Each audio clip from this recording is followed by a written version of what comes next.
सलामु अला रसूलिल करीम हबीबना व हबीब रब्बिल आलमीन अम्मा बाद फ़ौज़ु बिल्लाहि मिनश शैतानिर रजीम बिस्मिल्लाहिर रहमानिर रहीम। ये फस्ताई हुकूमत के जिसके वो कुव्वतें हैं कि जिन्होंने आज पाकिस्तान को इस हालत में पहुंचा दिया है कि गरीब तकरीबन करीबुल मर्ग है, महंगाई के हाथों पिस गया है। 35 रुपए रोज़ाना डीज़ल और पेट्रोल की कीमत जब बढ़ेगी तो 32 हमारी अमूमी ज़िंदगी की बातें हैं जिसके ऊपर बराह रास्त इसका असर पड़ेगा।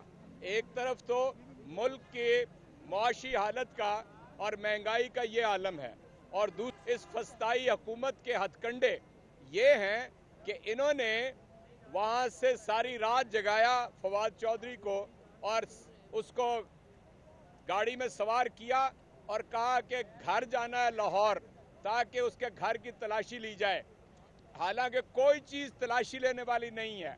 उसके बाद ये कहा कि हम फॉरेंसिक लैब लेकर जाना चाहते हैं, यानी किसी इंसान की बल्कि साइंसदानों की भी समझ में नहीं आई कि एक शख्स ने अपने ऊपर FIR दर्ज होने वाली तकरीर जो है उसको मनोअन तस्लीम कर लिया है, तो फिर आपने क्या रिकवर करना है? उसके दिमाग के अंदर सच है वो रिकवर करना है, उसके दिल के अंदर तवानाई और कुव्वत है वो आप सर्च करना चाहते हैं। वो सब कुछ बता चुका है, उसके बावजूद उसको ले के फिर रहे हैं महज इसलिए कि कल दोबारा जब अदालत में पेश होंगे तो कहेंगे जी कि वो लैब बंद थी, सड़क नहीं खुली थी, इसलिए हम दोबारा रिमांड लेना चाहते हैं, सवाए इसके कि इंसानी हुकूक की पामाली करना चाहते हैं। आपको मालूम है कि बैनुल अक़वामी जो चार्टर है उसमें जो हवालाती होता है या कैदी होता है उसके भी हुकूक होते हैं, उसको भी आराम करने का वक्त दिया जाता है,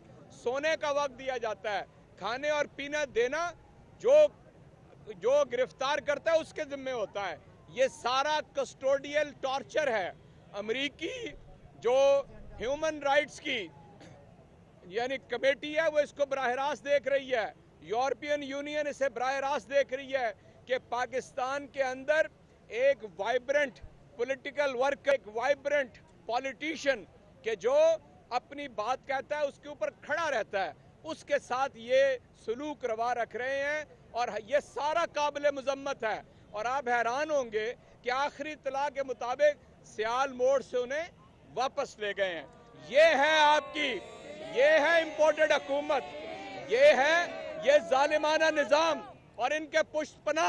मैं पुष्पना पे जोर इसलिए दे रहा हूं कि ये तो बहुत ही कमजोर बोधे बुज़दिल लोग हैं, ये काम नहीं कर सकते अपने आकाओं से।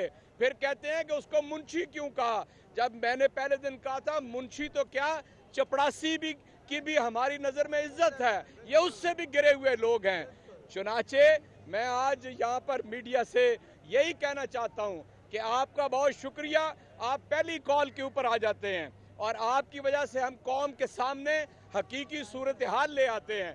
ये आखिरी इस वक्त की ताज़ा तरीन बात मैंने आपको बता दी है और शदीद तरीन अल्फाज में हम मुजम्मत करते हैं ये जो कस्टोडियल टॉर्चर किया जा रहा है, ये जो एक आम हवालाती को इस तरह जलीलो ख्वार करके उसके बदन को यानी तकलीफ पहुंचाकर उसके ज़हन के ऊपर ऐसा दबाव डालकर उससे न जाने क्या उगलवाना चाहते हैं।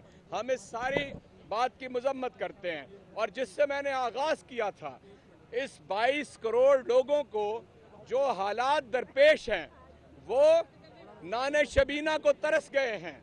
आज आटे की कीमत, आज ये कीमतें बताने के लिए चीमा साहब आ गए हैं, मैं अपनी बात को मुख्तसर करता हूँ। ये महंगाई के ऊपर बात करेंगे आपके सामने, जो सबसे ज़्यादा हमारे जैसे लोअर मिडिल क्लास और आम आदमी का सबसे बड़ा मसला इस वक्त बन चुका है।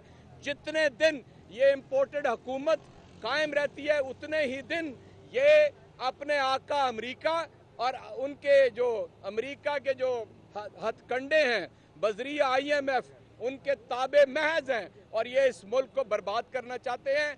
और इसकी जो स्ट्रेटेजिक अहमियत है कि मुसलमान दुनिया के अंदर वाहिद एटमी कुव्वत है जिसको ये घुटनों के ऊपर लेके आए हैं। हम इनके ऊपर लानत भेजते हैं ऐसे लोगों के ऊपर।